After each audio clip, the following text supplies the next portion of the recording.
So we have three action figures tonight, and I was kind of thinking the next few videos I do, I was gonna alternate between action figure reviews and then like flipping through a book or a magazine, and then I wanted to try to do like three action figures at a time because I think that would be enough time to make a good solid video. So I picked three, and these are three different.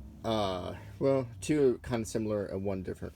The first I'll show you is it's a Star Wars Rogue One figure, and it's Lieutenant Cephala, and he was one of the members of the team that was on board Rogue One when they landed on was it Scarif, I think, and it's I wouldn't say it's rare, but it's definitely a scarce figure. And I also want to apologize in advance. My two cats, I just got home and they are just crazed for starving for attention right now, and they're wandering all around me, ruffling with papers and scratching on boxes and licking things and just in generally trying to distract me so I'll pay attention to them, which is sort of sad and cute at the same time. But they this is only going to be half an hour, and then I'll get back to hanging out with them, so don't feel too sorry for them. They are they're well fed and well played for cats. And the other two figures I have here are Super 7, which bought the Masters of the Universe license, and they have been producing Masters of the Universe figures on the card back that are similar but not exact to the figures we had in 1982. So those of you who are very familiar with these figures can probably already see some glaring differences. But I don't think that they're too severe, but and I think they'll be fun figures. But I'm gonna review them, and I'll give you my opinion if you are looking for something that essentially looks like an old He-Man figure but don't want to pay the insanely high prices on eBay. Maybe this would be a good alternative for you. But first, let's start with old Lieutenant Cephala here. And on the back, it says, a platoon leader in the Alliance Special Forces. Cephala is eager for action. A strong, capable soldier, Cephala has a lot of heart he brings to the fight against the Empire, which is, if you blinked, you might have missed all that heart because he was only in it for a hot second in the movie. But he did make an impression. I did want him to complete my my Rogue One team, and which I'm still hoping will be a future video at some point.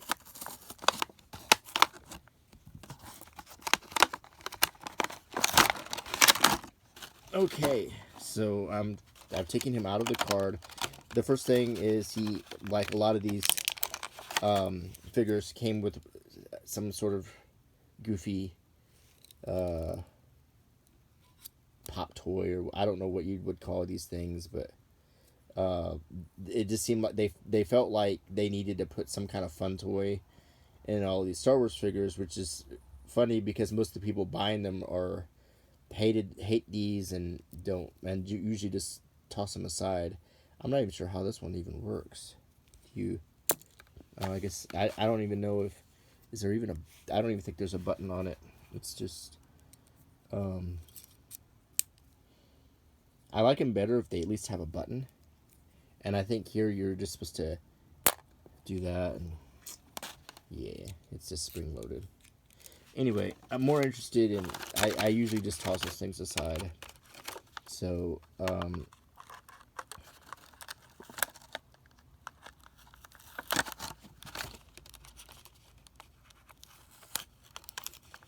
he comes with a rifle that if you ever purchased the Cassian Andor figure, it came with the exact same rifle except it broke apart in 3 pieces. And then you could put the pistol part in his holster. But this is the sniper configuration of the same weapon Cassian Andor has. So that's a nice thing. It's the only other figure I've seen with this weapon, which is pretty cool. And here's the detail. Let's look at the figure itself. And he pops right out of there. And like many of these recent Star Wars figures, it's the basic 5 articulation.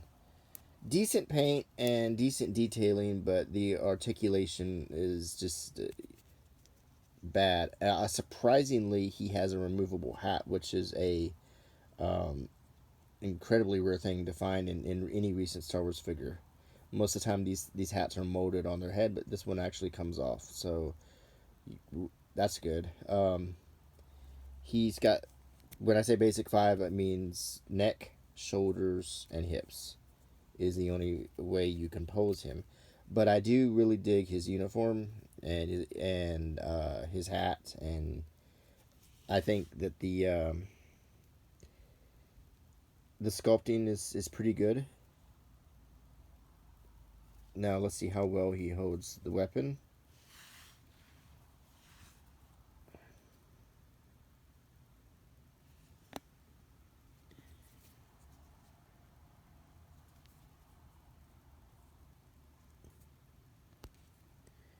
And it snaps right in his hand, and he holds it very well. What always kind of bugs me is you simply cannot put him in the pose that they show, but that's okay. He can hold it. And not a bad little figure. Not bad at all. He will look nice with my Rogue One set. I have him displayed with the a small version of the shuttle. So,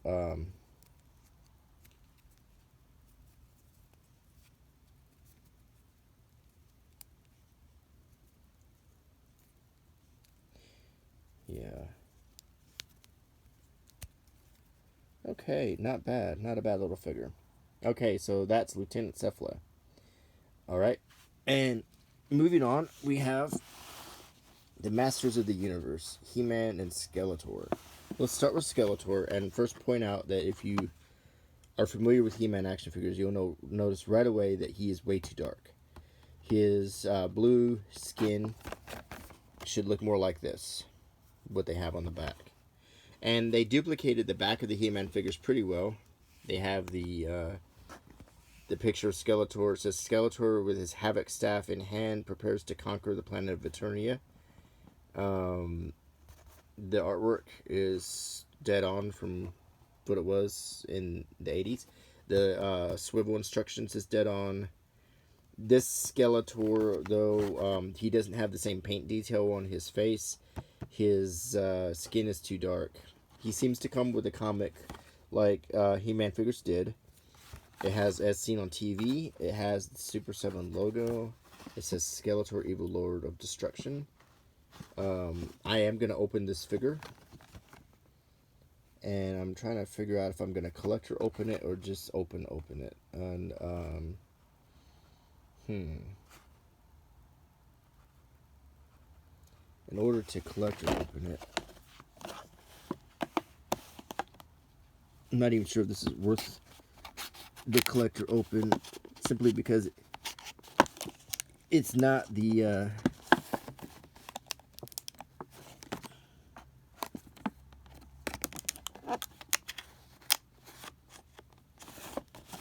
it's not the original Mattel He-Man.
So I have Collector opened it, and rather than a comic book, it's just a card. It says, "From toy to tune, He-Man and the Masters of the Universe brought action and adventure into living rooms around the world, and the fun continued with exciting Masters of the Universe action figures. In order to deliver the cartoon series on time, the toy designs were simplified for animation, so that the figures did not always match the characters children saw on TV until now." I see what's going on.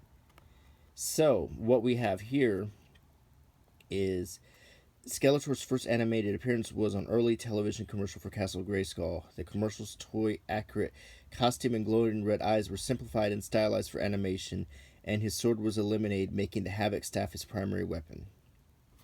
So what they were doing, rather than making this 25% different, they were actually trying to make a new Skeletor that matched the cartoon. Well, how about that? Now that makes me feel a little bit better. So this is a cartoon accurate Skeletor.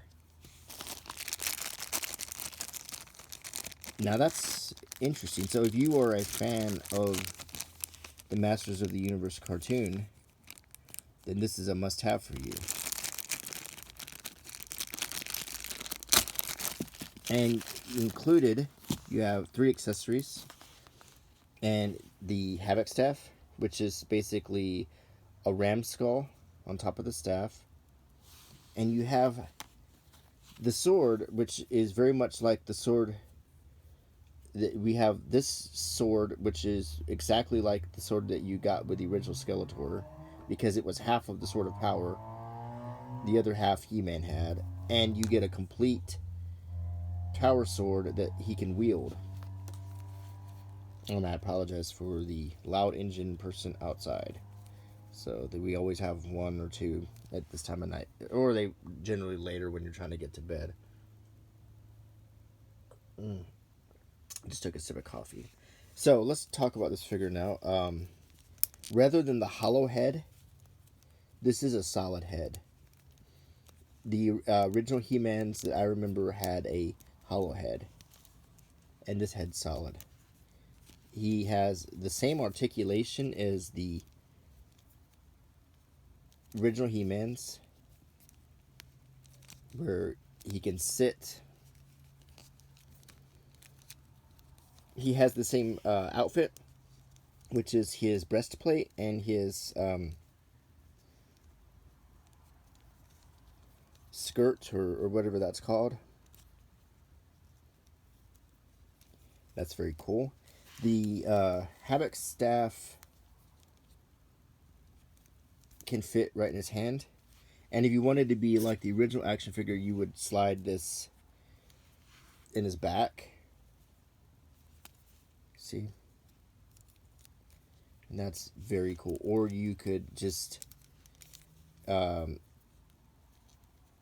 the Sword of Power into his hand, like so, and then you could display it just like this with all of his accessories, which is what I think I'm going to do, because this is just a pretty cool figure. So Skeletor, now that I understand why he looks that way, I really like it now. So that's pretty cool. And I think I managed to maintain the card, because I'm... Now, let's look at He-Man. Okay, very similar to the other card. He-Man, most powerful man in the universe, is seen on TV. Figure twists for a power punch. The Super 7 logo. And on the back, we have the artwork that we saw in the original He-Man figure. He-Man battles his immortal enemy Skeletor high atop the mysterious Castle Grayskull. And you also, I didn't go over the other figures.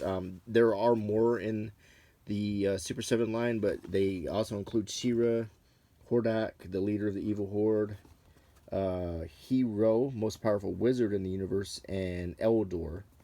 So, and it demonstrates the power punch effect there. Oh, cool.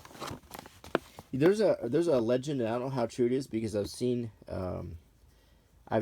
people saying yes and people saying no. That originally He-Man was a figure that was made for the movie Conan the Barbarian, and then when they decided that Conan was too R-rated to sell action figures, they decided to rebrand it as He-Man.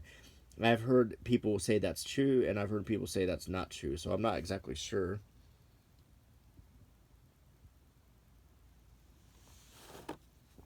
I don't know.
Okay, so like the Skeletor card, we have a collectible He-Man card, which is very nice looking.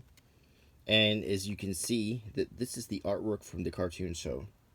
Another little trivia fact about the cartoon show is if you've ever watched the old Star Trek cartoon, they were both made by Filmation Studios, and they ended up using a lot of the same art and backgrounds in He-Man that they did in Star Trek.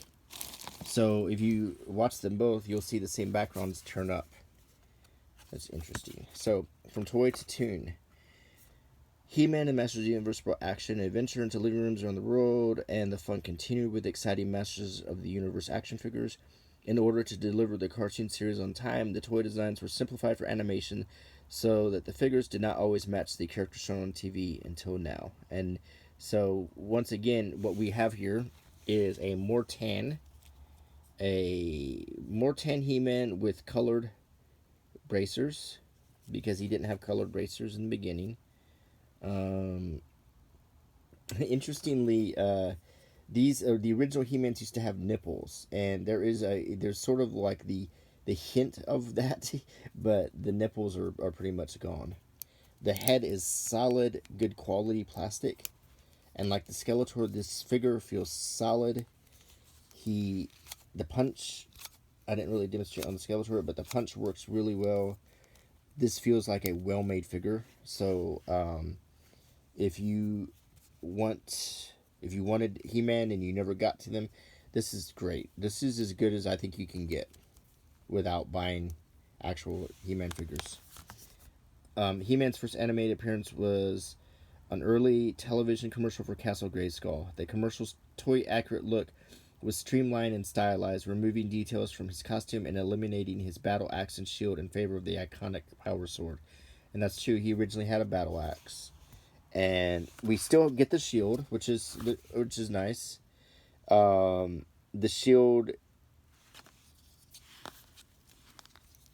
I think I always thought the battle axe was kind of iconic, but the shield is pretty iconic too.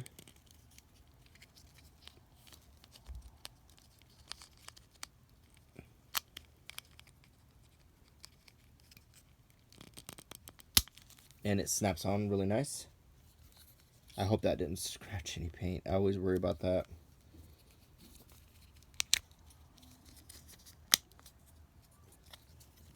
Nope, it really didn't.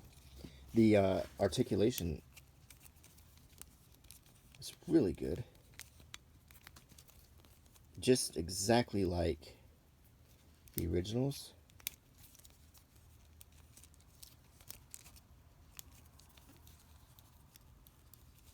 Very, very awesome.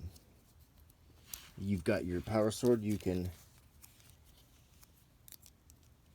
I think we can. Yep. If you want to have the effect of the original, you can still make the old original snap together power sword. See that? So if you want to, and look how well it fits together. The original power sword in the 80s was made out of a softer plastic, and it would never fit together that well.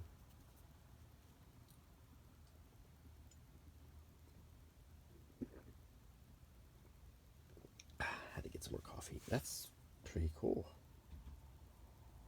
That's very cool. And look how well that fits together. Now he's got his sword by the power of Grayskull.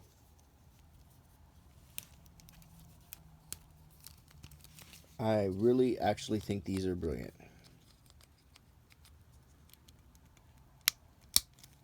So, shield,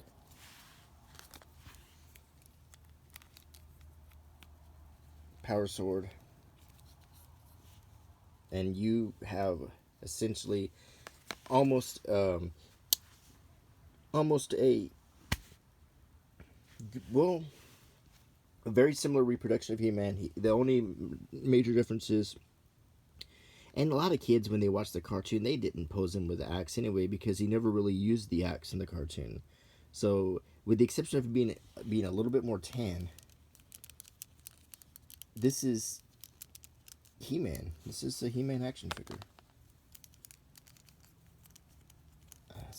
I think this is great, and this is Skeletor. This is Skeletor from the cartoon. This is really cool. I'm impressed. The affordability of this figure, it runs at about $20, which is comparable to most action figures nowadays of this size, of this quality, of this good quality plastic. You can pick up these action figures, and I mean it's just so much cheaper than trying to buy the original ones. And you wonder, like, you know, why is it that you can buy a rare Star Wars action figure for so much less than a common He-Man action figure? And that's a question. And the reason for that is these toys were meant to be played with. This is the Tonka truck of action figures. You know, even as early as the 1970s, when people were buying their Star Wars figures, they were posing them and collecting them and sometimes keeping them on the card. Whereas when they bought the He-Man, they opened that thing up and they were ready to play with it. This figure went outside. This figure went in the sandbox. This figure got dirty, got wet, got. It was a play. It was a figure to be played with. Kids wanted to play with these figures, and that's why so few of them exist now, because kids played with them until they were broken or so worn that they were no longer fit to sell or keep, and sometimes they were just tossed in the trash. The mother thought they stunk or they were just too dirty. So it's a safe assumption that regardless of how many were sold, fewer good old classic He-Mans survived. I mean, now if you go online, you can find some of the other characters, you know, at not cheap, but you know, a little bit more affordable, because the only characters kids really wanted was He-Man, Skeletor. They wanted Man-E-Faces. They wanted the cool ones. They didn't really want Prince Adam. They didn't really want. I if you go online and look, you'll see the ones that weren't really desired because they're the ones that you can find on eBay at low prices. But He-Man and Skeletor obviously were wanted by the kids, played with by the kids, and so few of them exist today. So if you want the feel and look and the display value of something that's pretty close, and I highly recommend Super 7. You can Google it, try to find it online. They're selling. People are finding out about them, and people are buying them, and they're building their new Masters of the Universe collections. The figures I've seen in the lineup include the ones I showed you in the back of the card. Not to mention, I think I saw Man at Arms. I think I saw Tila, Evil Lyn, Orko.